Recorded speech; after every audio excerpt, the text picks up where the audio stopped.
بسم الله الرحمن الرحيم.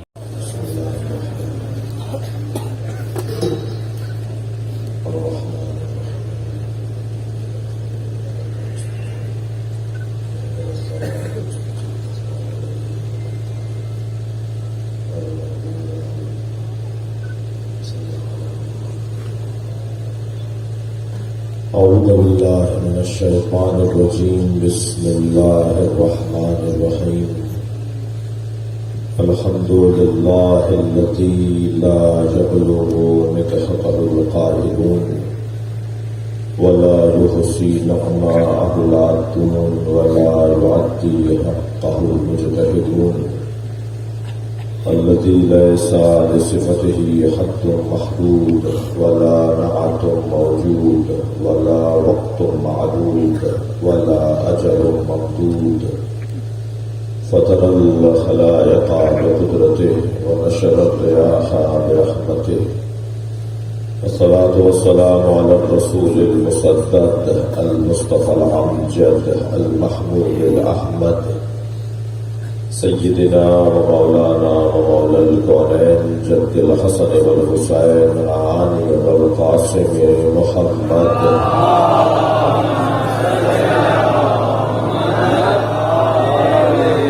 وآله الطيبين الطاهرين المعصومين الذين قال الله إنما يريد الله ليذهب عنكم الرجس أهل البيت ويطهركم تطهيرا.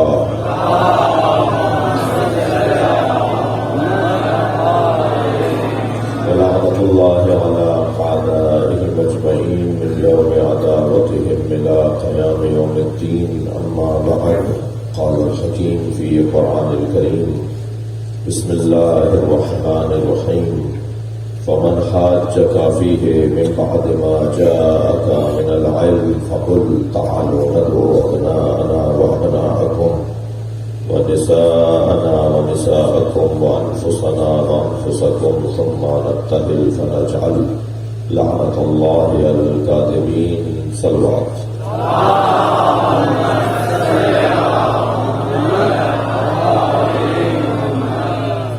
سورہ مبارکہ آل عمران کی 61ویں آیت میں نے آپ کے سامنے پڑھی ہے. اللہ اس کلام میں حجت کی عظمت کو بیان کر رہا ہے. پہلے تو یہ بات میرے بچوں پر واضح رہے کہ اللہ کا ارادہ یہ ہے کہ جہاں بھی رفعتیں ہوں گی، جہاں بلندیاں ہوں گی، جہاں عظمتیں ہوں گی، جہاں کمالات ہوں گے، وہاں صدارت اہل بیت کی. تمام تر کمالات کا مجموعہ یہ گھرانہ ہے، اور انسان فطری طور پر کمال طلب ہے، کمال جو ہے. ہم فطرتاً کمال کو تلاش کرتے ہیں. انسان کی فطرت میں اللہ نے کمال طلبی کو قرار دیا ہے. اب کمال کسی کے نزدیک علم ہے تو وہ اہل علم سے دوستی کرتا ہے. کمال کسی کے نزدیک شجاعت ہے تو وہ بہادروں سے دوستی کرتا ہے. کمال کسی کے نزدیک سخاوت ہے تو وہ اہل دل سے، پیسے والوں سے، جو پیسے بانٹتے بھی ہوں، جو دوسروں کو عطا بھی کرتے ہوں، ان سے پیار کرتا ہے. کمال کسی کے نزدیک عزیزان گرامی حسن ظاہری ہے تو حسینوں کے دروازوں پہ نظر آتا ہے. کمال کسی کے نزدیک شہرت ہے تو مشاہیر سے دوستی کرتا ہے. کمال کسی کے نزدیک کرسی ہے تو صاحبان منصب سے وہ تعلقات کو بہتر کرتا ہے. اللہ نہیں چاہتا تھا کہ لوگ در در کی ٹھوکریں کھائیں. اللہ نے ایک ہی گھر میں سارے کمالات رکھ دیا. علم یہاں کمال پر ہے. دیکھیے، بہت موٹی موٹی باتیں ہیں اور بہت روشن باتیں ہیں. ایک بڑی تعداد مکتب اہل بیت میں داخل ہو رہی ہے. ایک بڑی تعداد علی ولی اللہ تک، خلیفتہ بلا فصل تک کلمہ پڑھ رہی ہے. اور ہم نے کسی نے کو نہیں کہا کہ تم آ کر یہ کلمہ پڑھو، بلکہ انہیں صرف توجہ دلائی ہے کہ جہاں آنا چاہیے وہاں آ جاؤ، جہاں ہو اس پہ نظر ثانی کرو. اس معنی میں کہ کمالات کا مجموعہ یہ گھرانہ ہے. تو بہت اچھا لگتا ہے جب کوئی سنی جوان شیعہ ہوتے وقت، توجہ ہے، جب کوئی سنی جوان شیعہ ہوتے وقت یہ جملہ کہے، ایک صلوات اور ہدیہ کرتے محمد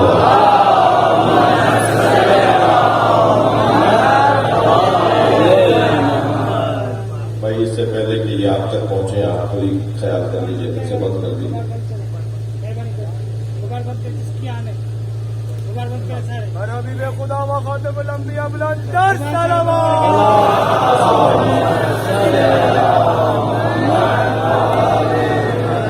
کر رہے بس اب آپ اپنی جگہ چلے جائیے، کر رہے ہیں، آپ کی سن لی. اچھا یہ بات سب پہ میں تو 3 سال سے پکار رہا ہوں کہ یہ جو لائیو مجلسیں ہیں، یہ جو مجلسوں میں موبائل لے کر ہمارے بچے بیٹھتے ہیں نا، یہ مجلس ہے، تفریح کی جگہ نہیں. آپ کربلا جاتے ہیں تو آپ سے حرم میں موبائل لے جانے دیتے ہیں؟ آپ امام رضا کے حرم میں آپ کو موبائل لے جانے دیتے ہیں؟ شہباز قلندر کے مزار پر بات پوری کر دوں پھر نعرہ لگا جائے. شہباز قلندر رحمۃ اللہ علیہ کے مزار پہ جو موبائلوں کی بھرمار ہے، اس نے حرمت پامال کی بھی ہے یا نہیں؟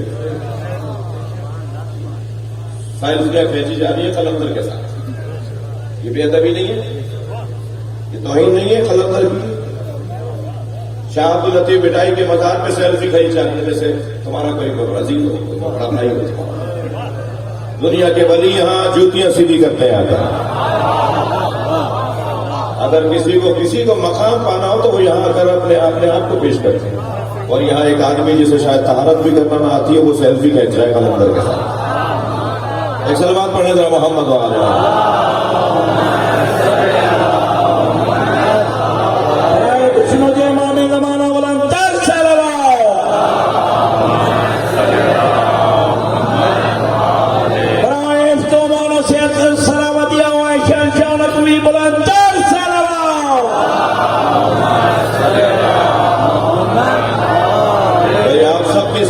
کے لیے بلندر صلوات.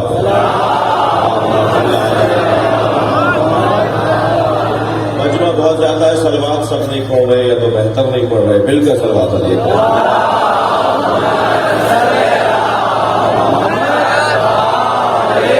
یقین جانیے جب آپ مل کر صلوات پڑھتے ہیں نا تو فرشتوں کی توجہ ہوتی ہے اور حاجتیں پوری ہو جاتی ہیں. تو جتنی توانائی کے ساتھ پڑھ سکتے ہیں صلوات پڑھیں.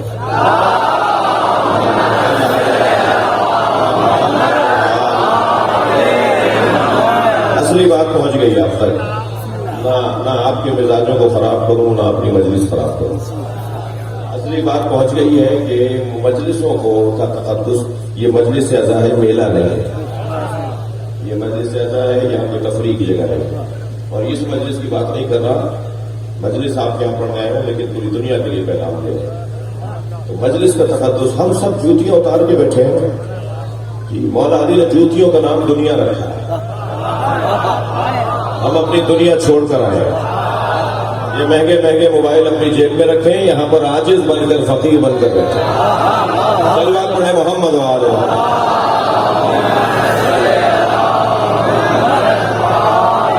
اس سے اچھی صلوات.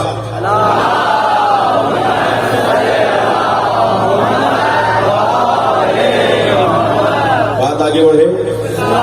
میں ابھی تمیدی بیان سے گزر رہا ہوں اور مجمع مجلسی بیٹھا ہوا ہے، مجلس سننے کے لیے آئے ہیں اور آپ کی توجہات مجھے آمادہ کر رہی ہیں کہ میں کچھ یہاں اپنی خدمت کر کے جاؤں. یہ طے ہے کہ کمالات کا مجموعہ یہ گھرانہ ہے اور کمالات میں سب سے بڑا کمال علم ہے. علم سے بڑا کوئی کمال نہیں.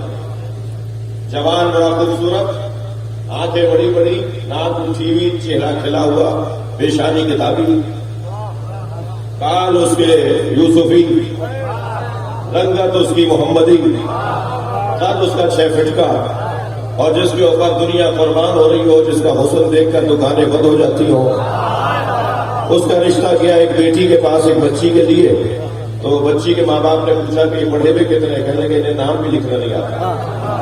تو اگر یہ سارے جمالیات ہوں مگر علم میں وہ اتنا ہو کہ نام بھی نہ لکھ سکتا ہو، تو پھر بچی کے ماں باپ کہتے ہیں ہم اپنی بچی اسے نہیں دیں گے جو جاہل ہے.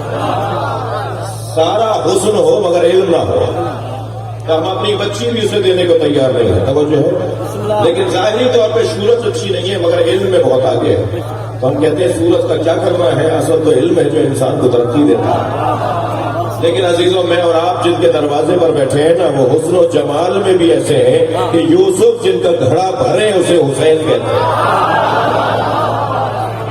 حضرت یوسف جیسا وجود جس کا گھڑا بھرے وہ امام حسین کی ذات. جو چھوٹا حسین، چھوٹا حسن حسین جس کا حسن اتنا ہو کہ وہ چھوٹا حسین کہلائے تو بڑا حسین یعنی حسن کیسا ہوگا؟ یہ گھرانہ تمام تر کمالات کا مجموعہ گھرانہ ہے. مجھے سوال ہے اپنے بعض دوستوں سے کہ آخر ان کے علاوہ کسی اور کو ترجیح دینے کا عقلاً جواز نہیں ہے. عقل کا تقاضا یہ ہے کہ میرٹ کی طرف جائے. تھکے نہیں ہے تو جملہ کہہ رہا ہوں. ہر جگہ ایک ہی آواز ہے کہ میرٹ پہ تقرریاں ہونی چاہیے, میرٹ پہ داخلے ہونے چاہیے, میرٹ پہ تبادلے ہونے چاہیے, میرٹ پہ پارٹی ٹکٹس ملنے چاہیے, میرٹ کے اوپر منصب دیا جانے چاہیے, میرٹ پر ممبر پر بٹھانا چاہیے. جب ہر جگہ میرٹ ہے تو نبی کے بعد بھی میرٹ پہ ماننا چاہیے. صلوات پڑھیں محمد و آل محمد.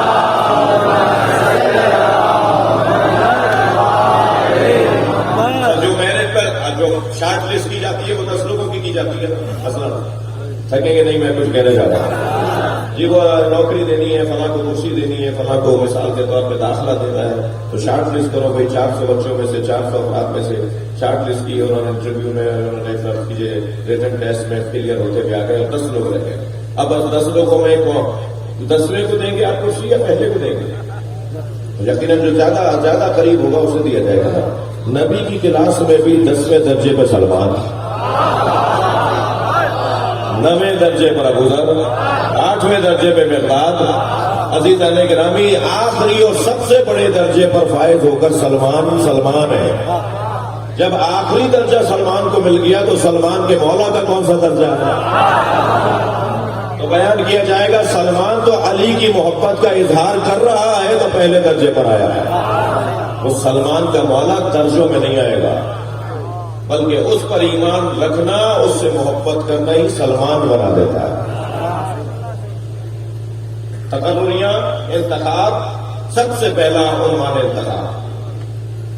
میں محترم سننے والوں کو ایک قاعدہ بھی دینا چاہتا ہوں. آپ ادارے بھی چلا رہے ہیں, آپ مثال کے طور پر کسی کمپنی میں کام کر رہے ہیں, آپ کوئی انجمن چلا رہے ہیں, آپ کوئی فرض کیجیے ٹرسٹ چلا رہے ہیں, تو آپ کے پاس بھی یہی 5 میرٹ کے معیارات ہونے چاہیے. جو میرٹ کے معیارات اللہ نے قرار دیے. سب سے پہلا عنوان قابلیت کا علم. سب سے پہلا عنوان. مولا علی سے پوچھا گیا یا علی ہمارے نزدیک آپ کے فضائل بہت ہیں, خود آپ کے نزدیک آپ کی فضیلت کیا ہے؟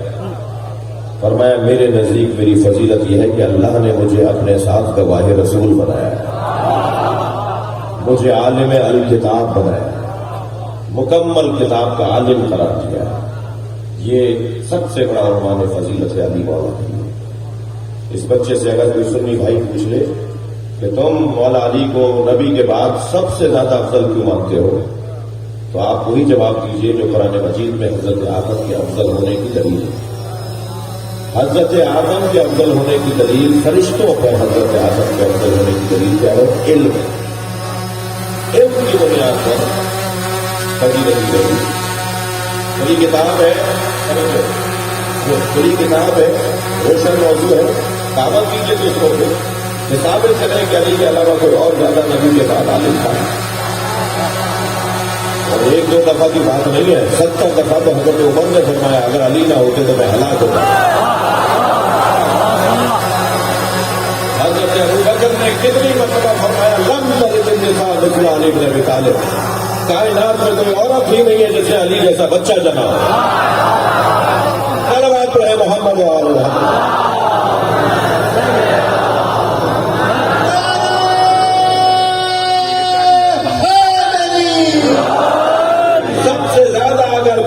ہے تو وہ مولا علی کے ساتھ آمادہ ہے تو بات آگے بڑھے. اور حضرت ابو عمر کا ہے اور ایک بچہ اپنا مقدمہ عدالت میں لے کر آیا ہے. کم سن بچے کا باپ مر رہا تھا تو مرتے ہوئے اپنے بھائی کے حوالے کیا کہ میں اپنے یتیم کو تمہارے حوالے کر رہا ہوں, میں کچھ دیر کے بعد دنیا سے چلا جاؤں گا اور میری ساری ملکیت تمہارے پاس, بہت مال, بڑی زمینیں, بڑی جائیدادیں, یہ سب تمہارے پاس, کھاؤ کماؤ, مگر جب میرا بچہ جوان ہو جائے تو جو چاہو اسے دے دینا. بچہ جوان ہو گیا, بچے نے اپنے چاچا سے مانگا تو بچے کو چاچا نے 1,000 درہم دے دی. مزدور کی تنخواہ ہوگی. تو بچے نے یتیم سے کہا کہ سارا مال تو میرے باپ کا ہے یا کون اور مجھے بڑھ جائے. سارا مال تو میرے باپ کا ہے اور آپ کا مجھے 1000 کے وقت باقی ہمارے والد سے وصول کی تھی کہ جو چاہو دیتے رہے. یہ اختیار ہے جو چاہوں دوں. مگر بچہ کھانے نہیں ہوا. عدالت تک قصہ پہنچا. جج کے سامنے جب قصہ رکھا گیا تو جج نے کہا کہ یہ صحیح کہہ رہے ہیں چاچا, تمہارے ابا نے کہا تھا کہ جو چاہو دے دینا تو یہ دے رہے ہیں, جو چاہ رہے ہیں دے رہے ہیں, لے لو. مگر یہ یتیم کھانے نہیں ہوا اور علی کے دروازے پر آ گیا. اور ویسے بھی علی کے دروازے پر کوئی یتیم آ جائے تو خالی ہاتھ نہیں جاتا, یا وہ یتیم علم ہو یا یتیم ماں باپ ہو. علم کا یتیم بھی علی کے دروازے سے لے کے جاتا ہے. مولا نے اس کا ہاتھ پکڑا, حضرت کے پاس آ گئے, فرمایا کہ آپ کے جج نے یہ فیصلہ کیا ہے. حضرت نے فرمایا کہ جج نے فیصلہ کیا, آپ جج سے بات کیجیے. مولا نے جج صاحب سے کہا جی آپ کا یہ فیصلہ ہے, یہی فیصلہ ہے. حضرت نے فرمایا آپ کا فیصلہ صحیح نہیں ہے. کیسے صحیح نہیں ہے؟ حضرت نے فرمایا کہ اس کے باپ نے وصیت کی تھی جو چاہو دے دو, تو یہ جو دے رہا ہے وہ نہیں چاہ رہا, جو رکھ رہا ہے وہ چاہ رہا ہے. صلوات پڑھیں حضرت محمد علیہ.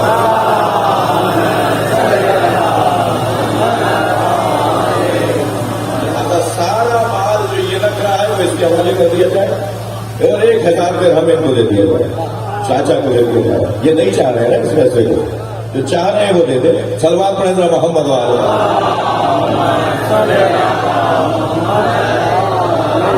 اس وقت فرمایا تھا حضرت عمر نے کہ علی جیسا بچہ اور علی نہ ہوتے تو میں ہلاک ہو گیا. تو علم کے باب میں میرا عزیزو تھکیں گے نہیں تو میں کچھ آگے بڑھوں گا. علم کے باب میں علی ہے. علم کی بات کروں, علم کی 3 قسمیں ہیں. علم الاشیاء, ایک شے کے بارے میں علم, ذرے کے بارے میں علم, وجب کے بارے میں علم, بالش پر زمین میں کیا صلاحیت ہے اس کا علم, جانوروں کا علی جانتے ہو, پتھروں اور پودوں کا علی جانتے ہو. اور عزیزان گرامی, جو علی کو جانتا ہو اس کی قسمت اتنی بلند ہو جاتی ہے کہ وہ میری اور آپ کی انگلی میں آ جاتا ہے. لہذا جس پتھر نے بھی پہلے علی کی ولایت کا اقرار کیا وہ پتھر روڈوں پر نہیں ہے, ہاتھوں میں ہے, ہمارے گلے میں ہے, ہماری انگلیوں میں ہے. اس لیے کہ یہ وہ ہے جیسے علی کی ولایت کا اقرار کیا. اور یہاں معاملہ ہی کچھ اور ہے. علم الاشیاء, ایک شے کے بارے میں علم. مولا ایک جگہ سے گزر رہے, ایک شخص کاشتکاری کرنا تھا, ہل چلانا تھا. حضرت نے فرمایا کہ کیا کر رہے ہو؟ کہا میں یہاں پر بھنڈی بونا چاہتا ہوں. حضرت نے زمین سے مٹی اٹھائی, اسے غور سے دیکھ کر فرمایا کہ اس میں بھنڈی کی فصل اچھی نہیں ہوئی, اس میں کدو ہوگے تو اچھی ہو جائے گی. جی ایک شخص کچھ لے کر جا رہا تھا, تو میں اس بوری کے اندر 1000 کھجور کے درخت. وہ کہتا ہے کہ گجریاں تو زیادہ تھیں مگر درخت 1000 ہی نکلے. جو علی نے کہہ دیا تھا. میرے مولا زمین کے بارے میں, آسمانوں کے بارے میں اللہ اکبر. جا رہے ہیں جنگ نہروان پر, جس سواری پر بیٹھ رہے ہیں وہ گھوڑی ہے, پیٹ سے بھی ہے لاغر بھی ہے. ویسے بھی علی بن ابی طالب دوڑنے والے گھوڑے پر بیٹھتے ہی نہیں, بس یہ پہنچا دیں اور واپس لے آئے بس کافی ہے. تیز رفتار سواری علی کی ہوتی نہیں تھی. کسی نے ایک بار مرحلے میں کہا تھا, ایک بیٹے نے کہا تھا حضرت محمد حنفیہ نے, بابا جنگ بڑی سخت ہو رہی ہے, فلاں گھوڑا لے جائیے جو تیز دوڑتا ہے. حضرت نے فرمایا کیوں؟ کہ مول بابا جنگ بڑی گرم ہو جائے گی تو آپ کو جلدی آنے میں آسانی ہوگی. حضرت نے فرمایا میں میدان سے واپس آنے کے لیے جاتا ہی نہیں. کیا حسن ہے علی بن ابی طالب کا. جب کسی نے پوچھا یار جب آپ میدان میں جاتے ہیں, صاحبان سے ہدیہ کر رہا ہوں, جب پوچھا مولا جب آپ میدان میں جاتے ہیں تو سب سے پہلے کسے مارتے ہیں؟ لمبے آدمی کو, گھوڑے پہ بیٹھے ہوئے کو, اونٹ پہ چڑھے ہوئے کو, 5 آدمیوں کے ساتھ جو لڑ رہا ہو پہلے انہیں مارتے ہیں, آپ مارتے کسے؟ تو مسکرا کے فرمایا سرداروں کو مارتا ہوں, مزدوروں کو نہیں مارتا. صلوات پر حضرت محمد علیہ.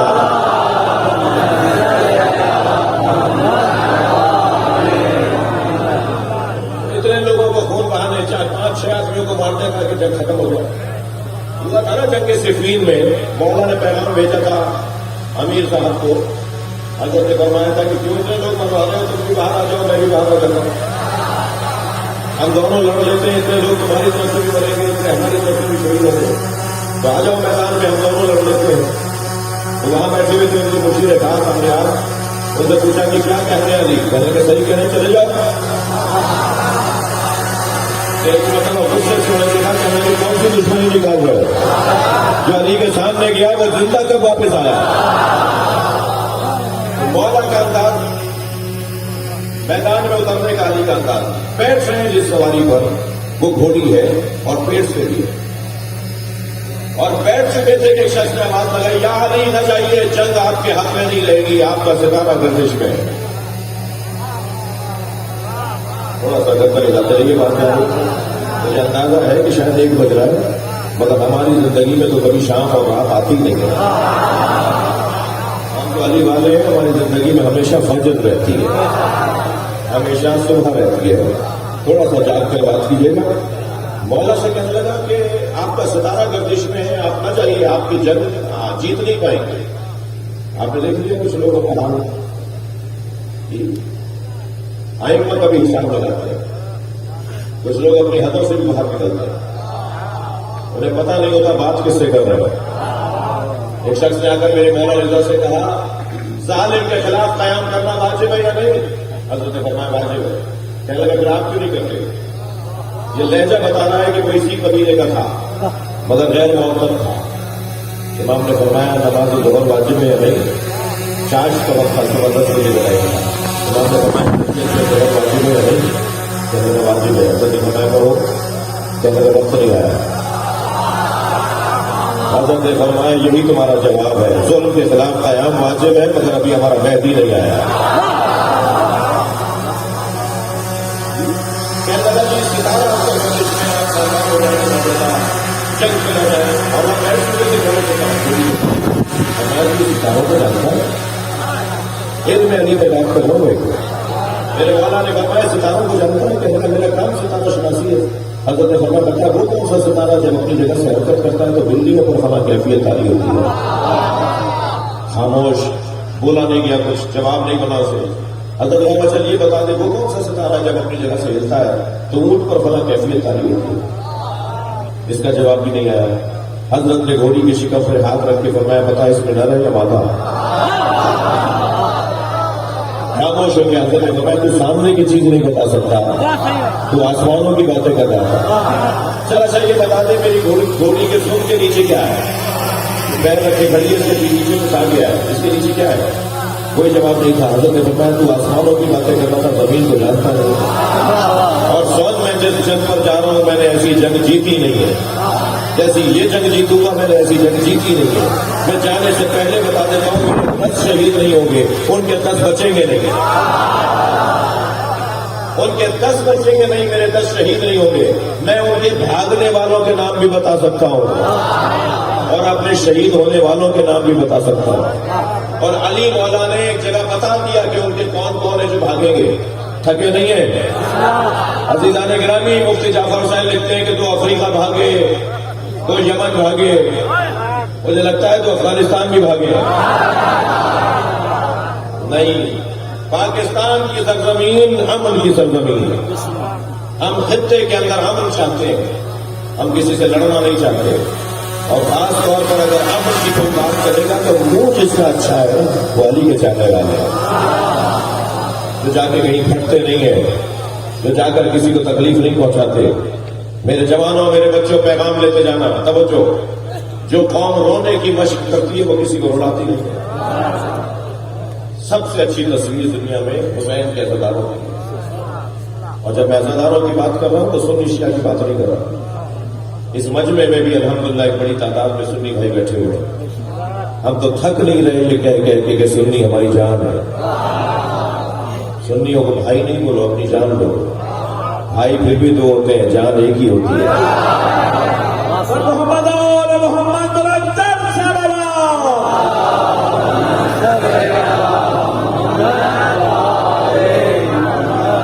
بہت ہی واضح انداز سے ہم اپنے مملکت کے اندر رہ رہے ہیں اور رہیں گے. وہ منہ چھپائے بیٹھے ہیں, وہ کہیں گم ہونے والے ہیں. میں ایک جملہ کہہ رہا ہوں, ناراض نہ ہو جائیے گا. ابھی تو شیعہ قوم کی کچھ کمزوریاں ہیں. اگر ہماری کمزوریاں ختم ہو جائیں تو ہمارا دشمن میوزیم میں بھی نہیں ملے گا. سب سے زیادہ تشیع کی راہ میں اگر کوئی رکاوٹ ہے تو خود شیعہ ہے. سلوات پڑھنے ذرا محمد والے.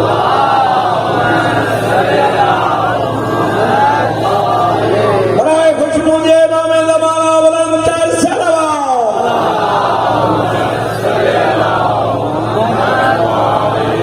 آپ کی توجہات کا ممنون ہوں اور آپ کی جو شرکت ہے وہ بھی قابل رشک ہے. سب سے بڑا عنوان فضیلت علم ہے. وہ اور ہوں گے جن کے منہ سوال کرنے پہ کھل جاتے ہیں. ہم جنہیں مانتے ہیں ان کے سوال کرنے پہ منہ چلتے ہیں، بولتے ہیں. خاموش رہنے والے اور ہیں، جواب دینے والے اور ہیں. 27 مشکل سوال جوڑ کر لائے مولا علی کے پاس کہ کسی سوال پر علی کہیں گے مجھے نہیں آتا. 6 سوال کے بعد بھول گئے کہ 7واں کیا تھا. مولا نے فرمایا میں بتاؤں 7واں سوال کیا تھا، 8واں کیا تھا، 9واں کیا تھا. تم 27 سوال جوڑ کر آئے ہو. میں وہ ہوں جس کے سینے میں علم کا سمندر ڈھاٹے مار رہا. اور میں نبی محترم نے مجھے لعاب دہن کے ذریعے سے علم عطا کیا ہے. ذقنی رسول اللہ ذقن ذقا. مجھے رسول اللہ نے علم ایسے دیا جیسے پرندہ اپنے بچے کو دانا دیتا ہے. یہ نہیں فرمایا کہ جیسے ماں اپنے بچے کو دودھ دیتی ہے. چاہتے تو فرما دیتے کہ مجھے نبی نے علم ایسے دیا جیسے ماں اپنے بچے کو دودھ دیتی ہے. مگر فرمایا مجھے نبی نے علم ایسے دیا جیسے پرندہ اپنے بچے کو دانا دیتا ہے. ماں کا دودھ دینا اور ہے اور پرندے کا دانا دینا اور ہے. ماں روٹی کھاتی ہے مگر بچے کو روٹی دیتی نہیں ہے. ماں کھانا کھا کر دودھ اس کا تبدیل ہوتا ہے یا تو بدلتی ہے. غذا کچھ اور ہے، دودھ کچھ اور ہے. کھایا کچھ اور تھا، نتیجہ کچھ اور ہے. یعنی بدن میں پہلے ان غذاؤں نے تحلیل کی ہے، ایک غذا سے دوسری غذا میں تبدیل ہوئی ہے، پھر بچے کے دہن میں اتری ہے. مگر مولا علی نے یہ نہیں فرمایا جیسے ماں بچے کو دودھ دیتی ہے. فرمایا جیسے ایک پرندہ اپنے بچے کو دانا دیتا ہے. اور دانا دینا اور دودھ دینے میں یہ فرق ہے کہ دودھ اصلی کیفیت سے بدلنے کے بعد ایک اور غذا بنتی ہے. دانا وہی ہوتا ہے جو وہ چپ کر آتا ہے، وہی بچے کو بھی دے دیتا ہے. جو میں نبی سے لیتا ہوں وہ میں علی کو دے دیتا ہوں. جو میں اللہ سے لیتا ہوں وہ میں علی کو دے دیتا ہوں. کوئی بات برابر بھی فرق نہیں ہے. وہاں سے لے کر نبی یہاں دے دیتے ہیں. علم علی بن ابی طالب مولا علی کی فضیلت کا سب سے بڑا عنوان ہے. اور یہ میرے اور آپ کے لیے فخر کی بات ہے. میں بہت غور کر رہا تھا میرے عزیزوں کہ اللہ متکبر کیوں ہے؟ اللہ کو اکبر کیوں کہتے ہیں؟ صبح شام یا اذانوں میں اللہ اکبر کی 4 دفعہ شروع میں اور 2 دفعہ آخر میں آوازیں کیوں لگائی جاتی ہیں؟ یہ اللہ اکبر کیوں پکار رہے ہیں؟ اللہ ہے کیوں متکبر؟ میں نے بہت غور کیا، طالب علم ہوں، ایک نتیجہ دے رہا ہوں. اللہ متکبر ہے ہی اس لیے کہ اس نے محمد اور علی کو بنایا. حق ہے اس اللہ کا کہ وہ خود کو متکبر کہے.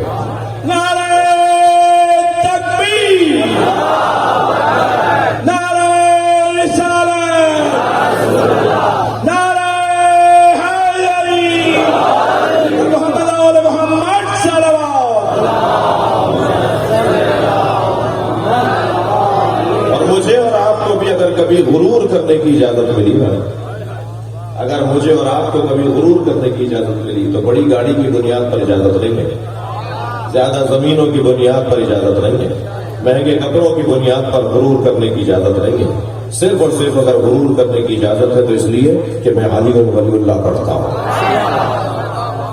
مجھے وہ سنی بہت اچھا لگتا ہے جو لاکھوں شیعوں میں ہاتھ باندھ کے نماز پڑھتا ہے. وہ حرم امام حسین میں، حرم امام رضا میں، لاکھوں شیعوں میں جو 8 10 20 50 سنی نظر آتے ہیں مجھے بڑے اچھے لگتے ہیں، اس لیے کہ وہ ہاتھ باندھ کر بتاتا ہے شیعوں سے ڈرنا نہیں ہے، مارتے نہیں ہیں. وہ ہاتھ باندھ کر بتاتا ہے کہ جو دین میں نے سمجھا ہے اس پہ عمل کرنے کی ضرورت بھی رکھتا ہوں.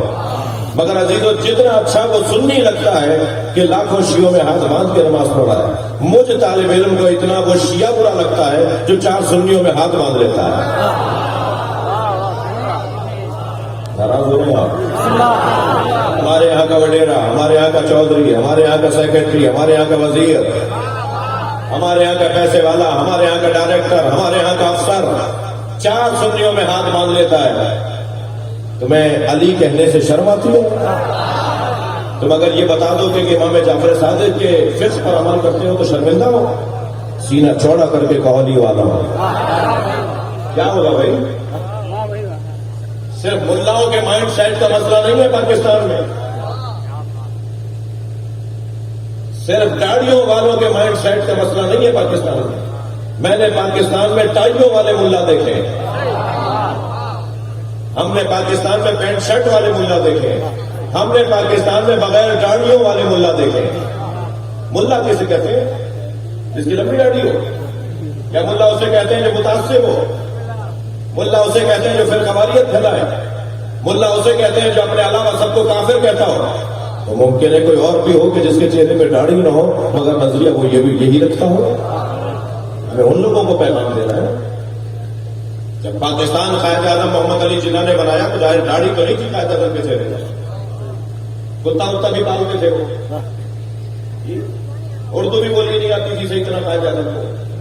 علامہ رشید راوی نے جب انہیں مولا علی کا خط دیا اردو ترجمہ تو انہوں نے کہا مجھے اردو نہیں پڑھنی آتی، تو انہوں نے انگریزی میں ترجمہ کیا اس کا، جو ہم نے ابھی پچھلے دنوں چھاپا ہے. اس کا پرنٹ کروایا دوبارہ اسمبلیوں میں بھیج رہے ہیں. ساری سندھ اسمبلی، پنجاب سرحد اسمبلی، قومی اسمبلی، سینٹ سب جگہ بھیج رہے ہیں. مولا علی کا خط جو مالک اشتر کو مصر کا گورنر بناتے ہوئے مولا علی نے لکھا تھا کہ حاکم کو کیسا ہونا چاہیے، حکمران کو کیسا ہونا چاہیے. سیکرٹری جنرل کوفی عنان اقوام متحدہ کا سیکرٹری جنرل اب سے 15 سال پہلے جب وہ سیکرٹری جنرل تھا تو اس نے پوری دنیا سے حکومتوں سے مشورے مانگے تھے کہ حکومتیں کیسے چلنی چاہیے. تو سینکڑوں کی تعداد میں تحریریں جمع ہوئی تھی پوری دنیا سے، اور جب اس نے ان سب کو جمع کر کے آخری نہائی خطاب کیا اور بتایا کہ ہمارے پاس کون کون سی تحریریں جمع ہوئی ہیں، تو اس نے مولا علی کا خط ایسے اٹھا کے کہا تھا کہ سب سے اچھی تحریر مسلمانوں کے خلیفہ علی بن ابی طالب کی ہے. اس سے اچھا خط ہمیں ملا ہی نہیں ہے.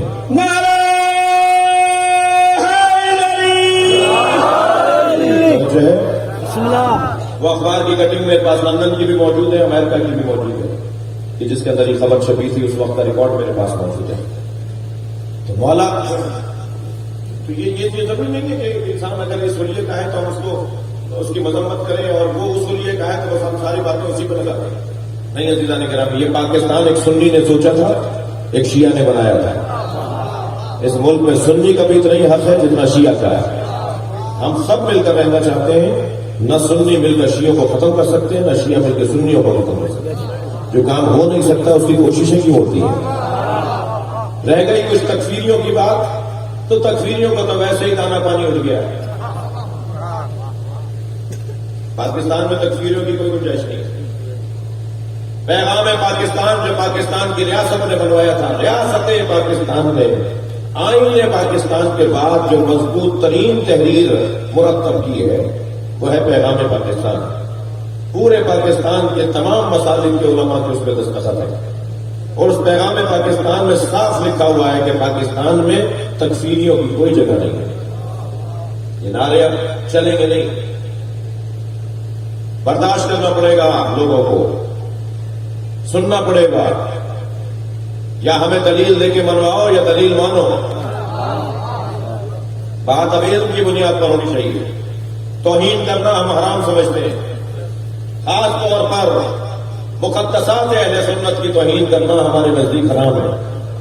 توہین کرنا حرام ہے، اس کا یہ مطلب نہیں ہے کہ ہم ان کی اطاعت کریں گے. یہ تو علیحدہ باتیں ہیں. ہم فلاں کو برا نہیں کہیں گے، اس کا یہ مطلب نہیں ہے فلاں ہمارا پیر ہو گیا ہے. یہ تو علیحدہ باتیں ہیں.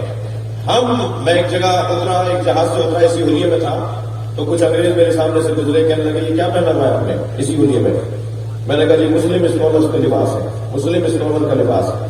اب کیا کہتا میں یہی کہوں گا نا. تو خاتون تھی انگریز دوسرے سے کہنے لگی کہ ان سے پوچھو کہ یہ پروفٹ محمد کے دوستوں کو مانتے ہیں یا گھر والوں کو؟ بھائی تھوڑی گردن ہلا دیجیے، کچھ چہرے مجھے نظر نہیں آ رہے ہیں، دیکھیے. کہنے لگے پروفٹ محمد کے گھر والوں کو مانتے ہیں یا دوستوں کو؟ میں نے کہا جی دوستوں کا احترام کرتے ہیں مگر اطاعت گھر والوں کی کرتے ہیں. آپ یقین جانیے وہ آپس میں ایک دوسرے سے کہنے لگے یہ مسلمان زیادہ اچھے مسلمان ہیں جو پروفٹ محمد کے گھر والوں کی اطاعت کرتے ہیں. کل پرسوں دو جوان نوجوان میں شیعہ ہوئے مجلس میں سے کھڑے ہوئے، جیسے اس وقت سنی بھائی بیٹھے ہیں نا، تو تو ایسی دو جوان کھڑے ہوئے کہ ہم شیعہ ہونا چاہتے ہیں، کلمہ پڑھوا دیجیے گا. تو الحمدللہ 5 دنوں میں شاید 6 لوگ شیعہ ہوئے اس مجلس میں. ایک دفعہ تو ہم نے ویڈیو ہی بنوائی کیونکہ کچھ لوگوں کے دل چھوٹے ہو رہے تھے، پریشان ہو رہے تھے کہ یہ ہو کیا رہا ہے. اور ایسے دور میں ہو رہا ہے کہ جب قرارداد پیش کی جا رہی ہے کہ ہم آئین کے ذریعے، قانون کے ذریعے، قانون کے رستے سے علی ولی اللہ کی اذانیں بند کروائیں گے. تم اذانیں بند کروانے کی میٹنگیں کرتے رہو، مجمع شیعہ ہوتا جا رہا ہے.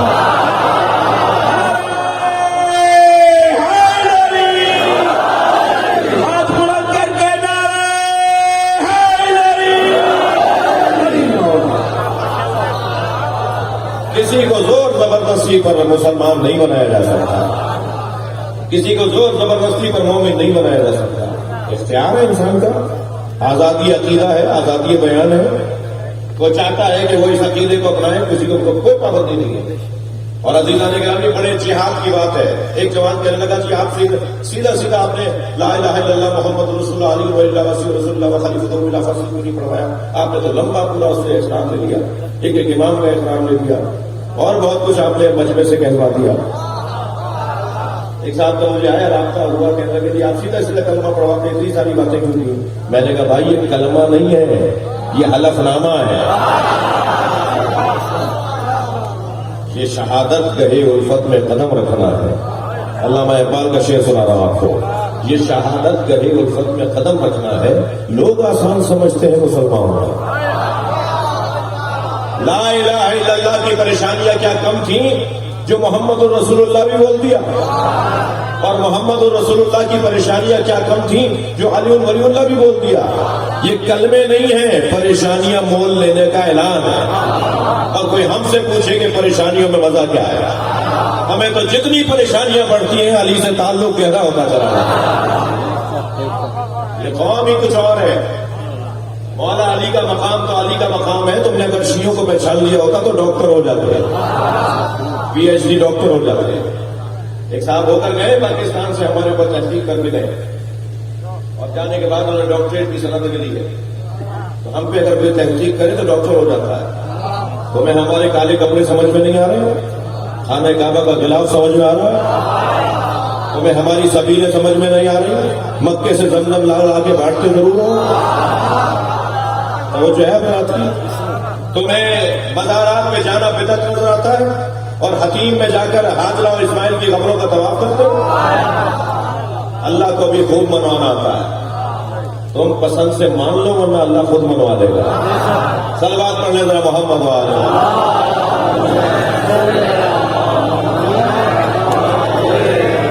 آپ اچھی صلوات پڑھ سکتے ہیں مل کر. اللہ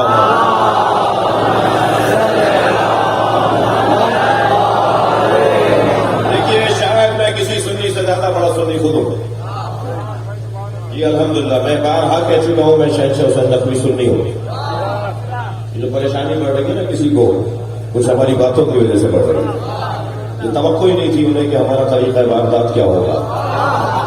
ہم جو تلوار چلاتے ہیں نا اس کا انداز ہی کچھ اور ہے.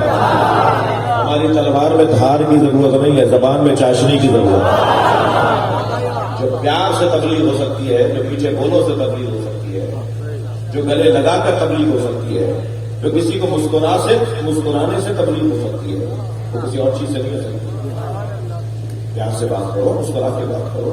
سنی ہماری جان ہے بھائی. میں تو ہندوؤں اور عیسائیوں سے پیار کرنے کی بات کروں. علی والوں کا دماغ چھوٹا نہیں ہوتا، علی والوں کا دماغ گھٹا ہوا نہیں ہوتا. 3 لوگوں کو تو یا علی مدد بولنا ہی نہیں چاہیے. 3 لوگوں کو یا علی مدد نہیں بولنا چاہیے. ایک کنجوس کو. کنجوس کا کیا تعلق علی سے؟ کالا رگڑا ہوا ہے، پائچا پھٹا ہوا ہے، بٹن ٹوٹا ہوا ہے. کون ہے؟ جہاں میں 30 دکانیں ہیں. جو اپنے اوپر پیسے نہیں لگاتا وہ امام بارگاہ میں کیا لگائے گا؟ وہ مدرسے میں کیا لگائے گا؟ وہ مسجد کا پنکھا کیوں لگوائے گا؟ کنجوس اور علی والا نہیں ہو سکتا جس سے پیسے نہیں نکل رہے. کہنے لگے مولانا خمس میں اس لیے نہیں دیتا کہ مولانا کھا جاتے ہیں. تو تم جو نہیں دے کے کھا رہے ہو ان پہ الزام لگا دیا کہ پیسے کھا جاتے ہیں. تم جو نہیں دے رہے وہ بھی تو کھا رہے ہو. میں ان بچوں اور جوانوں سے کہوں گا بہکاوے میں نہیں آؤ ان لوگوں کے جو شیعہ قوم کے اندر دماغ خراب کرنے والے لوگ ہیں نا، جو شریعت کے خلاف آپ کو سمجھاتے ہیں، جو شریعت کے خلاف سمجھائے گا اس کا مقدر اچھا نہیں ہے، اس کا مقابلہ امام جعفر صادق سے ہے۔ جو شرعی احکامات کے خلاف آپ کا دماغ خراب کر رہا ہو، نماز جمعہ کی مخالفت کر رہا ہو، نماز عید کی مخالفت کر رہا ہو، خمس و زکوٰۃ کی مخالفت کر رہا ہو، وہ شریعت کی مخالفت کر رہا ہے، اس کا مقابلہ امام جعفر صادق سے ہے۔ اس کے بہکاوے میں نہیں آؤ، اس کا خود کا مقدر اچھا نہیں ہے، وہ آپ کو بہکا کر کہیں دب کے بیٹھ جائے گا، آپ کو ڈھونڈنے سے بھی نہیں ملے گا۔ بات معقول کرو، شریعت کے مطابق کرو، قرآن سے ہٹ کر بات نہیں کرو۔ ہم کسی اور سے زیادہ قرآن زیادہ بہتر جانتے ہیں۔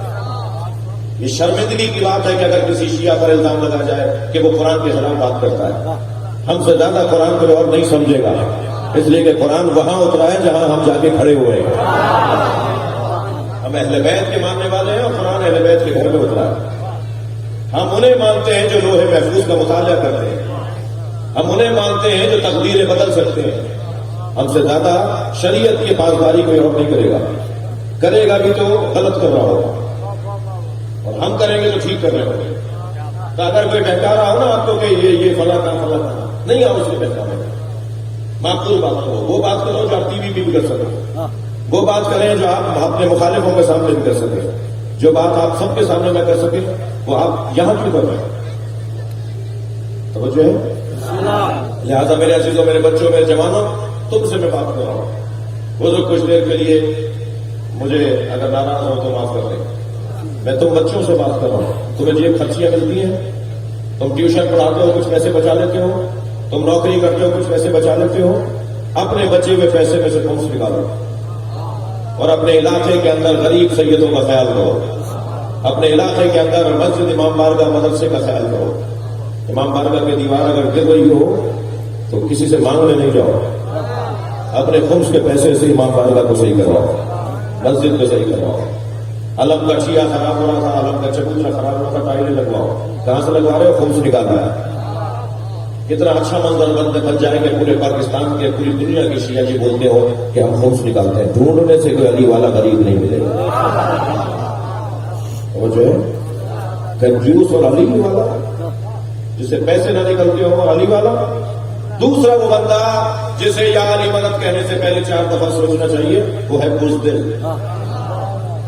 بزدل اور علی والا، دل کی دھڑکنیں بڑھ رہی ہیں، کیا ہوا؟ کل فلاں صاحب آ گئے، اسے دل لگا، تو پھر تم یا علی مدد کیوں پکارتے ہو؟ خیبر پہ نعرہ لگانے والا وڈیرے سے ڈرے گا، چودھری سے ڈرے گا، کسی افسر سے ڈرے گا، فیکٹری کے مالک سے ڈرے گا؟ یا علی مدد پکارتے ہو اور ڈر رہے ہو؟ میں اپنے لیے بات کر رہا ہوں، آپ کا نام نہ ہو، ساری باتیں پہلے اپنے لیے کر رہا ہوں۔ مولا علی فرما رہے ہیں جنگ صفین ہے، پہلا خطبہ علی مولا نے دیا۔ پہلے بتائیے آپ تھک تو نہیں رہے میری بات؟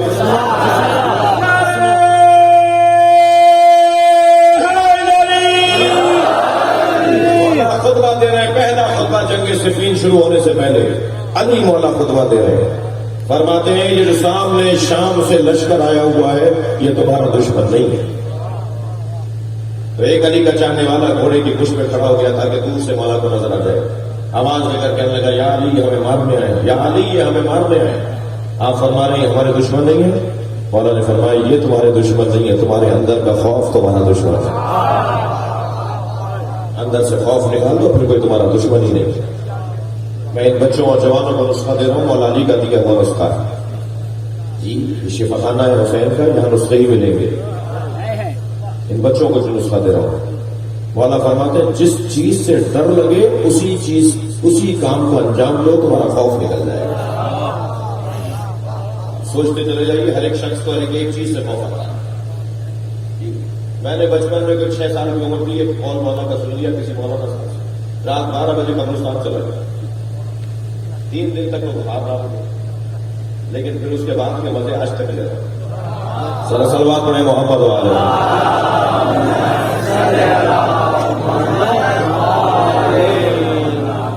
میں زیادہ زحمت نہیں دینا چاہتا آپ کو، مگر بہرحال اتنی دور سے آیا ہوں تو برداشت تو آپ کو کرنا پڑے گا،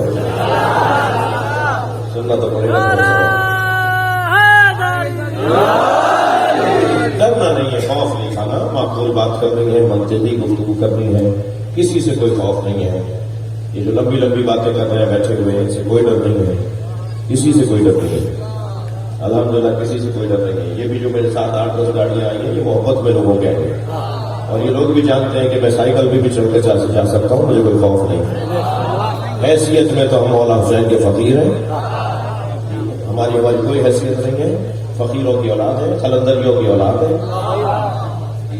میرے ابا بھی 75 سال کی عمر میں قلندر کی درگاہ پر، مٹائی سرکار کی درگاہ پر ان کے قافلے میں شریک ہوتے ہیں. محمد علی شاہ اور کے سرکار شاہ اور علامہ سردار شاہ کے قافلے فقیروں کی اولادیں، کٹھے گلابے والوں کی اولادیں، کشبونوں والوں کی اولادیں.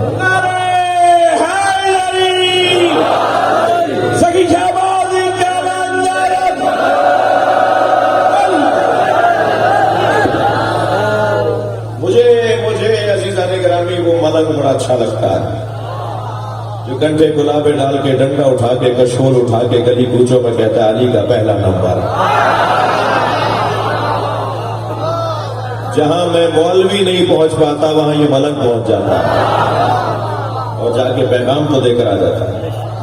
لہذا دوسرا نقطہ، ڈرنے والا، خوف کھانے والا مولا علی والا نہیں، ہمت بڑھانا ہے، حوصلہ بڑھانا ہے. کیا ہوگا بھائی بالآخر کیا ہوگا؟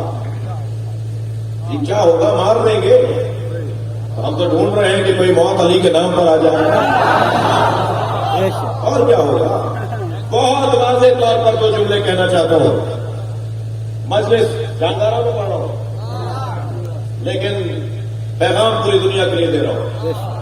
میرے عزیز جناب حیدر شاہ صاحب، ان کے فرزند، ان کے اعزاء اقربا، ان کے متعلقین، آپ سب، آپ کے لیے دعا کروں کہ اللہ آپ کی توانائیوں میں اضافہ کرے. میں ایک پیغام پوری دنیا کے لیے عرض کرنا چاہ رہا ہوں. عزیزان گرامی، ہمارے کچھ روشن نظریے ہیں. ہم مقدسات اہل سنت کی توہین کرنا حرام سمجھتے ہیں، مگر اہل سنت خود طے کریں کہ ان کے مقدسات کون ہیں. جو خود ان کے ہاں معتبر نہیں ہے، ہم سے توقع نہ کی جائے کہ ہم ان کی تعظیم کریں گے. جو خود ان کے ہاں معتبر نہیں ہے ہم ان کی تعظیم کریں گے، ہم سے توقع نہ کی جائے. مقدسات اہل سنت کی توہین کرنا حرام ہے، مگر اس کا یہ مطلب نہیں ہے کہ ہم اب فدق نہیں پڑھیں گے، ہم مولا علی کی ولایت نہیں پڑھیں گے، جناب زہرا کے دروازے پر کیا ہوا ہم نہیں پڑھیں گے اس لیے کہ توہین کرنا حرام ہے. نہیں، یہ سب پڑھا جائے گا، معقول انداز سے پڑھا جائے گا، اور اہتمام کے ساتھ پڑھا جائے گا، اور سجا کر پڑھا جائے گا، اور طریقے سے پڑھا جائے گا، اور اب اور کھل کر پڑھا جائے گا، مگر ادب، احترام اور بے ادبی اور لڑائی جھگڑے کی باتیں نہیں. زبان اچھی کر لیں گے. بہت بڑا نام ہے جناب یاسین قادری صاحب، آپ سنتے ہیں نا انہیں؟ یاسین قادری، انجینئر محمد علی یاسین قادری جیسے 4-5 شخصیات ہیں. یاسین قادری صاحب کراچی تشریف لے کر آئے، مجھے شرف دیا، مولانا انہوں نے کچھ دیر کے لیے تشریف لائے. میں نے ان سے کہا حضور آپ ہم شیعوں کی کوئی کمزوری مجھے بتا دیں، میں شیعوں سے جا کے ہاتھ جوڑوں گا کہ کمزوری دور کروں. آپ سنی اسکالر ہیں، آپ ہمیں بتائیں کہ ہم شیعوں کی کمزوریاں کیا کیا ہیں، تو میں اپنے لوگوں سے التماس کروں کہ اپنی کمزوریاں دور کروں. تو 2-4-5 منٹ تک سوچتے رہے، کہنے لگے جی کوئی کمزوری مجھے ڈھونڈنے سے بھی یاد نہیں رہی. اگر علی کے فضائل پڑھنا کمزوری ہے تو امام شافعی سے زیادہ تو کوئی شیعہ بول ہی نہیں سکتا. جو وہ بول گئے، جو وہ مولا علی کے لیے کہے گئے، ان سے زیادہ تو کوئی شیعہ بھی نہیں کہتا. کہنے لگے کہ مولا کے فضائل پڑھنا تو شیعوں کی کمزوری نہیں ہے. ہاں آپ اپنے خطیبوں اور ذاکروں سے کہیں، مبلغوں سے کہیں، ممبر پہ آنے والوں سے کہیں، مائک ہاتھ میں لینے والوں سے کہیں کہ اپنی زبان ذرا اچھی کر لیں. یہ آبے تبے کی گفتگو ختم کر دیں، یہ چپتے ہوئے جملے ختم کر دیں، پیار بھری باتیں کریں، معقول گفتگو کریں، منطقی گفتگو کریں. کہنے لگے اگر آپ کے ہاں اخلاقی طور پر زبان اچھی ہو گئی تو شاید دنیا میں کوئی ڈھونڈنے سے بھی غیر شیعہ نہیں لے گا. لہذا ہمیں اہل بیت کی طرف بلانا ہے. ہم مبلغ ہیں اہل بیت کی، ہم پیغام رساں ہیں اہل بیت کی تعلیمات کی. ہماری بڑی ذمہ داری ہوتی ہے. ناراض تو نہیں ہے؟ جب آپ کالے کپڑے پہن کے نکلتے ہیں اپنے شہر میں تو جس بازار میں جاتے ہیں، جس کوچے سے گزرتے ہیں، آپ حسین کے ذکر کے سفیر بن کے گزرتے ہیں. وہ سارا علاقہ جان لیتا ہے کہ یہ حسینی جا رہا ہے.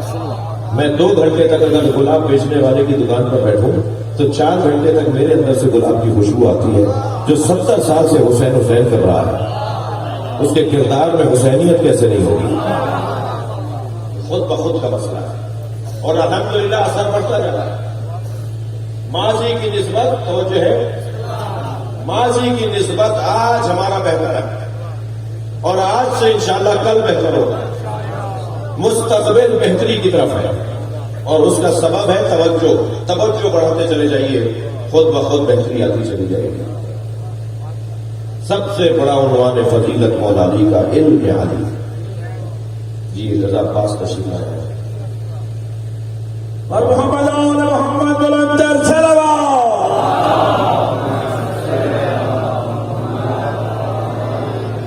ابھی ہم ان سے کچھ دیر کے بعد وہاں سنیں گے اور مولا کا ذکر اور دوسرے رنگ میں تبدیل ہوگا. اور یہ مجمع غصہ دینے کے لیے ہے. علم علی، شجاعت علی.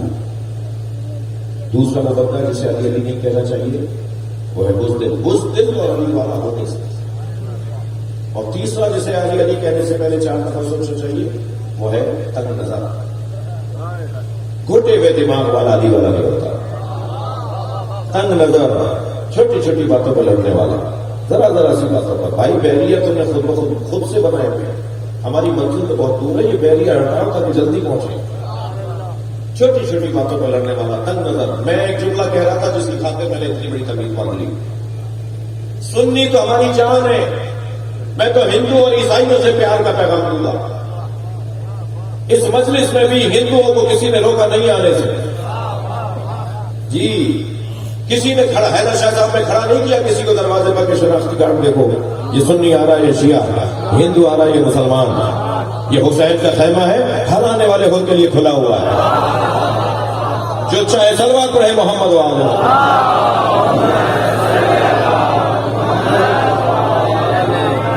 جو چاہے یہاں سکتا ہے اور سب کے لیے دروازہ کھلا ہوا ہے.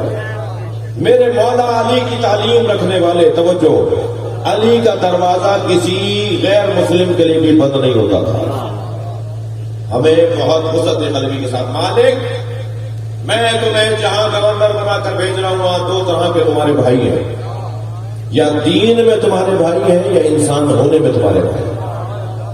لہذا ہندو اور عیسائی یہ برادریاں بھی ان سے پیار کرنے کی ضرورت ہے. بعض لوگ کچھ عادت سے ہٹ کر باتیں سن رہے ہوتے ہیں تو ان کو ذرا دیر سے ہضم ہوتی ہے باتیں. ٹھیک ٹھاک تنقید ہوئی میرے اوپر جب میں نے کہا کہ مجھے ہندوؤں سے بھی پیار ہے. تو ایک صاحب کہنے لگے لو بھائی خود کہیں اعلان نہ کرتے جیسے کہتے ہوئے میں سنی ہوں، جیسے یہ جگہ جگہ کہتے ہوئے نا کہ میں خود سنی ہوں، تو کہیں ایسا نہ ہوگا یہ بھی اعلان ہو جائے میں ہندو ہوں. یہ پریشانی لگ گئی کسی کو. اچھا مسئلہ میرا ہے، پریشان بھی ہوگا. تو میں ان لوگوں کے لیے ایک جملہ کہہ رہا ہوں کہ بھائی تنگ نظری کی باتیں کرنے سے کوئی فائدہ نہیں ہے. ہم نے یہ جملہ کہا کہ مجھے سندھ کے ہندو سے بھی محبت ہے، اس لیے کہ سندھ کا ہندو بھی عالی مدد بولتا ہے. تو مسٹر سمفال ہندوستان کے معمر سیاستدان ہیں. 2 سے 3 مرتبہ وہ وفاقی وزیر رہ چکے ہیں ہندوستان میں.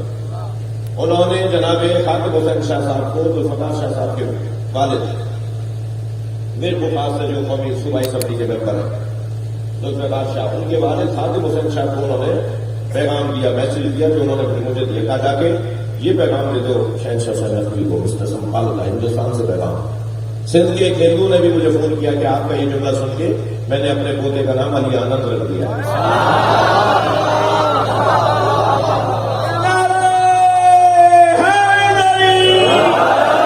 صلوات پڑھنے محمد و آل محمد.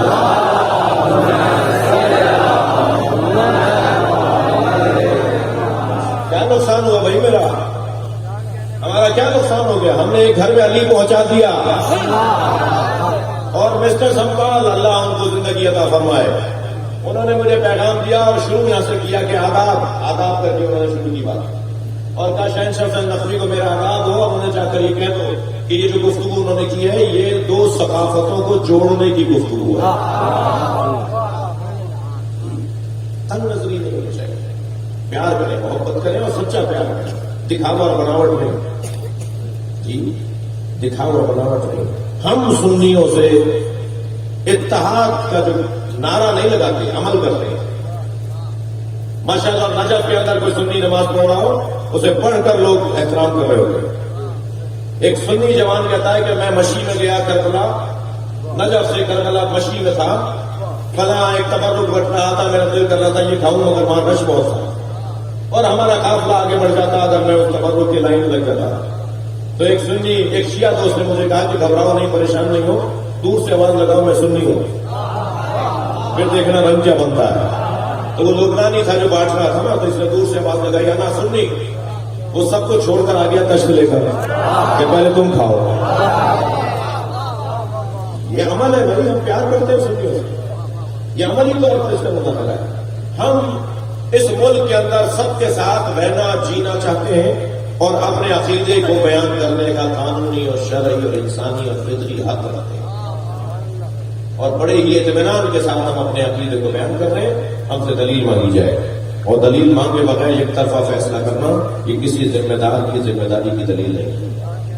سنو، پوچھو، بات کرو ان سے. کالے کپڑے میں پہنتا ہوں تو اس کے جائز ہونے کی دلیل بھی میں دوں گا. ماتم ہم کرتے ہیں تو اس کے جائز ہونے کی دلیل بھی ہم دیں گے. تابوت اور زلجنا ہم مرمت کرتے ہیں تو اس کے جائز اور ثواب ہونے کی دلیل بھی ہم دیں گے. ہم زیارتوں پر جاتے ہیں، مزاروں پہ جاتے ہیں، اس کی دلیل بھی ہم دیں گے. کوئی اور ہمارا بھائی نہیں دے گا جو یہ کام نہیں کرتا. لہٰذا ہم سے پوچھا جائے، ہم دلیل دیں گے. ہم روتے کیوں ہیں یہ ہم سے پوچھا جائے. ہم ماتم جو کرتے ہیں اس کا جواب ہم دیں گے، کوئی اور جواب نہیں دے گا. اور ہم جتنی دیر گریے کی کیفیت میں ہوتے ہیں اتنی دیر ہم کربلا چلے جاتے ہیں. چلیے اپنے ذہنوں کو ذرا کربلا نہ چلیے. آپ ہیں جھنگارا میں سیون کے قریب، مگر کربلا جا سکتے ہیں. کربلا جغرافیائی اعتبار سے عراق میں ہے مگر معنوی اعتبار سے ہمارے دل میں ہے. عزادارو، ایام جناب سکینہ کی شہادت کے لیے کربلا میں بڑی شیر دل مائیں تھیں جنہوں نے اپنے بچے قربان کیے. 9 مائیں ہیں جن کے بچے قربان ہوئے اور ایسی ایسی مائیں جن کے بچوں کا حال سنیں تو آج 1400 سال کے بعد بھی ہماری آنکھوں میں آنسو آ جاتے ہیں. البتہ ان 9 میں ایک ماں تو ایسی ہے جس نے اپنے 4 بچے قربان کیے مگر چاروں میں سے کسی ایک کا بھی لاشا نہیں دیکھا. روزانہ جنت البقیع جاتی ہے، انگشت شہادت سے 4 خبروں کے نشان بناتی ہے اور خبروں میں نام لکھتی ہے 4 بیٹوں کے اور پھر مرثیہ پڑھتی ہے لا تدعوا ام البنین، مجھے ام البنین نہ کہا کرو، اس لیے کہ ام البنین تو بیٹوں کی ماں کو کہا جاتا ہے. میرے وہ بیٹے کہاں ہیں کہ جن کی میں ماں ہوں. جب خبر شہادت آئی تھی نا امام حسین کی تو جناب ام البنین نے بے ساختہ جملہ کہا تھا میں عباس کو دودھ نہیں بخشوں گی. اور جب بتایا گیا کہ عباس کے ہوتے ہوئے حسین شہید نہیں ہوئے تو پھر جویا رہتی تھی کہ مجھے ذرا بتاؤ کہ میرا عباس کیسے شہید ہوا. تو بتایا عباس کے پہلے بازو کاٹے گئے اور پھر عباس گھوڑے سے گرا کر مارے گئے، عباس کے سر پہ گرز مارا گیا. تو پھر ہر آنے والے سے کہتی تھی مجھے اتنا بتا دو جس کے بازو نہ ہو وہ زمین پہ کیسے گرتا ہے. اجرکم اللہ، اجرکم اللہ. آپ کی آوازیں بلند ہو رہی ہیں، اللہ آپ کو اجر و ثواب عطا فرمائے. عزاداروں کا شہر ہے، ماتمداروں کا شہر ہے، رونے والوں کا شہر ہے. مجھے چند منزلیں لینی ہے. عزاداروں، ایک ماں ام البنین، ایک ماں مادر محب قلبی اپنے بچے کا سر پھینک دیا دوبارہ اور یہ کہہ کر پھینک دیا میں نے اسے حسین پہ صدقہ کر دیا.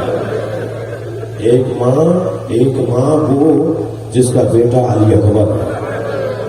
ام لیلا جب آئے تھے نا امام حسین سے پانی مانگنے، بابا چند جھوٹ پانی کے مل جاتے تو میں بتاتا کس کا پوتا ہوں، میں بتاتا مجھے کس عباس نے تربیت دی ہے، میں انہیں بتاتا کہ میرے بابا حسین نے کیسے مجھے سنوارا ہے. اپنے بابا سے آخری وقت میں پانی مانگ رہے. شاید اس منظر کو 4 مصروں میں نظم کرتا ہے. شدت پیاس سے اکبر نے پلٹ کر دیکھا اور ماں نے خیمے کی تنابوں سے لپٹ کر دیکھا کتنی مجبور تھی صافیہ کوثر کی بہو، خالی مشکیزہ کئی بار الٹ کر دیکھا۔ اجرکم اللہ، اجرکم اللہ۔ ایک ماں بی بی ام المؤمنین، ایک ماں بی بی ام لیلہ، ایک ماں کا نام آپ سنیں گے جس نے اپنے 2 بچے قربان کر دیے، مگر یہ زینب بچوں پہ روتی نہیں ہے۔ جب کبھی ننھے ننھے بچوں کے سر نظر آتے ہیں نا تو جناب زینب اپنا چہرہ موڑ لیتی ہیں، اس لیے کہ اگر بچوں کو دیکھ کر آنکھوں میں آنسو آ گئے تو ام لیلہ کے لیے کون سہارا بنے گا، ام رباب کے لیے کون دہرس بنے گا۔ اس ماں نے اپنے بچوں پہ گریہ نہیں کیا، مگر عزاداروں اس سینے میں ماں کا کلیجہ تھا نا۔ جب پہنچی ہے مدینہ 2 خالی بستر بچھے ہوئے دیکھے تو دونوں بچوں کو یاد کر کے بہت دیر روئی ہے، اور حضرت عبداللہ سے کہا کہ اون میں دم تھا جب جنازہ آیا تھا، اور اون نے تمہیں سلام بھیجا تھا اور کہا تھا کہ ماں بابا سے کہہ دیجئے ہم نے وفاداری کا حق ادا کر دیا۔ اجرکم اللہ، اجرکم اللہ۔ آوازوں کو آزاد کریں گے عزاداروں، جب آپ بلند آواز سے روئیں گے تو ایک ثواب اور بنے گا، ایک منظر اور بنے گا، اور امام جعفر صادق کی دعائیں ملیں گی۔ ایک ماں اور بھی ہے جس نے اپنے بچے کا پامال لاشا دیکھا، اور وہ ماں ام فروا۔ جب امام لائے ہیں نا جناب قاسم کا لاشا، تھکے نہیں عزاداروں، آوازوں کو آزاد کریں گے، تو امام حسین سے فرمانے لگے مجھے قاسم کا خون بھرا کرتا دے۔ امام نے نہیں فرمایا بھابھی اس کرتے کا کیا کریں گی جو چاک چاک ہو گیا، تار تار ہو گیا، گھوڑوں کے ٹاپوں سے پھٹ گیا، خون بھرے کرتے کا کیا کریں گی۔ مگر ایک ماں کی آرزو تھی۔ کچھ ہی دیر بعد امام حسین نے وہ کرتا دے دیا، بی بی نے اسے خیمے میں لے جا کے رکھ دیا۔ عصر عاشور خیمے لوٹے، یہ قافلہ کوفہ گیا، کوفے سے شام گیا، شام میں اسیر رہا، اسیری سے رہائی ملی تو تبرکات واپس آئے۔ ہر بی بی نے اپنی اپنی گٹھڑی اٹھائی ہوئی تھی، بی بی ام فروا نے اپنی گٹھڑی سینے سے لگائی تھی۔ جب یہ قافلہ کربلا سے ہو کر مدینہ پہنچا نا، فرمانے لگی میرا اونٹ جنت البقیع لے جاؤ۔ جب جنت البقیع پہنچی تو قبر امام حسن کے برابر میں بیٹھ گئی، گٹھڑی کھولی، خون بھرا کرتا نکالا، امام حسن کی قبر پر پھیلا دیا، میرے والد تمہارے بچے کی نشانی لے کر۔ ایک ماں بی بی رباب جن کی 2 کمائیاں ہی تو تھیں، ایک الاصغر ایک سکینہ، ایک کا اجلا سا کرتا پہنا کے حسین کی گود میں دے دیا، عزاداروں ایک کو زندان شام میں چھوڑ دیا۔ آپ کی آنکھوں میں آنسو آ گئے۔ جلتے ہوئے خیمے سے امام سجاد کو لانا جناب زینب کے لیے کتنا مشکل تھا۔ کوئی پوچھے جناب زینب کے دل و جگر سے، خیمہ جل رہا تھا اور بی بی بار بار خیمے میں جانا چاہتی تھی۔ ایک شخص دوڑتا آیا اور کہنے لگا تمہیں نظر نہیں آ رہا آگے آگ جل رہی ہے؟ تو بی بی نے مڑ کر کہا یا شیخ انا لنا علیل، اس خیمے میں ہمارا ایک بیمار ہے جو اپنے پیروں سے چل کے نہیں آ سکتا۔ بی بی اندر گئی، اجرکم اللہ، بی بی اندر گئی، اپنی پشت پر امام سجاد کو اٹھا کے لائی۔ وہ لیے نا نظارو، بس میں مجلس مکمل کر رہا ہوں، میرا بھائی ابھی نوحہ پڑھے گا۔ جلتے ہوئے خیمے سے امام سجاد کو لانا کتنا مشکل تھا، اس سے زیادہ مشکل تھا قبر سکینہ سے بی بی رباب کو اٹھانا۔ جناب رباب کو اٹھا کر لاتے تھے، بی بی پھر چلے جاتے تھے۔ جناب رباب نے اپنے سینے سے قبر سکینہ کو لگایا اور بار بار آوازیں دیتی تھی سکینہ اٹھو قافلہ تیار ہو گیا۔ جناب زینب نے فرمایا بھابھی قافلہ تیار ہے چلیں، رو کر فرمانے لگی میرا مدینے میں کون ہے، میری بچی اکیلی ہے۔ جب امام سجاد نے اگر کہا نا تو حکم امام سمجھ کر بی بی نے خبر چھوڑ دی اور محمل میں آ کے بیٹھی، اور محمل جب چلنے لگی اور شام کی عورتوں نے کہا نا الوداع یا زینب، الوداع یا اہل بیت، تو جناب رباب نے محمل کا پردہ ہٹایا۔ جناب زینب نے دیکھا کہ بھابھی مضطرب ہو رہی ہیں تو آواز دے کر کہا شام کی عورتوں مجھ پہ ایک احسان کرو گی؟ ساری بیویوں نے کہا حکم کریں گی۔ فرمایا ہماری سکینہ کو اکیلا نہ چھوڑو۔ آج بھی شام کے دیہات کی عورتیں، آج بھی شام کے دیہات کی عورتیں، اللہ آپ کو جناب سکینہ کی خبر پر لے جائے، جب آپ جائیں نا تو جعلی سے خبر کو ضرور دیکھیے گا۔ آج بھی شام کے دیہات کی عورتیں بی بی کی خبر پہ کھلونے ڈالتی ہیں اور ایک نوحہ پڑھتی ہے تمہاری پھوپھی سے وعدہ کیا تھا ہم تمہاری خبر پہ آتے ہیں، تمہاری خبر کو